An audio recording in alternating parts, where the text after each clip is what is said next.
વડિયા તાલુકા પંચાયત જિલ્લા પંચાયતના ફોર્મ ભરવાની પ્રક્રિયા તેજ. કોંગ્રેસ દ્વારા ઉત્સાહ સાથે ફોર્મ ભરવાની પ્રક્રિયા શરૂ. વડિયા જિલ્લા પંચાયતની 3 અને તાલુકા પંચાયતની 16 બેઠકો માટે કોંગ્રેસે ઉમેદવારી ફોર્મ રજૂ કર્યા.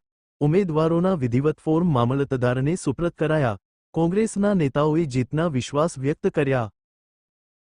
પાનસુરિયા, પૂર્વ જિલ્લા પંચાયત સદસ્ય અને પૂર્વ આરોગ્ય સમિતિ ચેરમેન.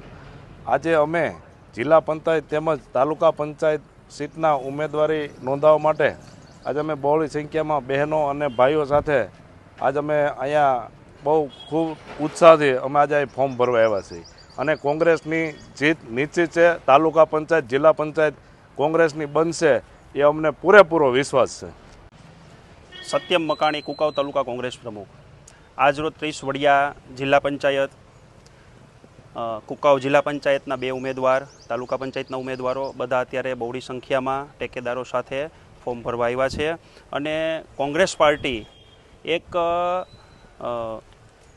જે દેશની આઝાદી દેનારી પાર્ટી છે, ગરીબ, કિસાન, મજદૂરની પાર્ટી છે, તે વિચારને સાથે રાખી કોંગ્રેસ પાર્ટીએ ખૂબ સારા ઉમેદવારોને સિલેક્ટ કરી અને એને ટિકિટ આપી છે અને પોતાનું મેન્ડેટ આપ્યું છે. એટલે આજ રોજ અમે બધા મામલતદાર વડિયા મુકામે બધા ફોર્મ રજૂ કરશું અને અમને પૂરો વિશ્વાસ છે કે જે કોંગ્રેસ પાર્ટીનો નેતા છે, જે કોંગ્રેસ પાર્ટીનો કાર્યકર્તા છે, એક સૈનિક થઈ ઘરે ઘરે સુધી જઈ અને કોંગ્રેસનો વિચાર પહોંચાડશે અને આવનારા સમયમાં તાલુકા પંચાયત જિલ્લા પંચાયત કોંગ્રેસની બનશે એનો મને પૂર્ણ વિશ્વાસ છે.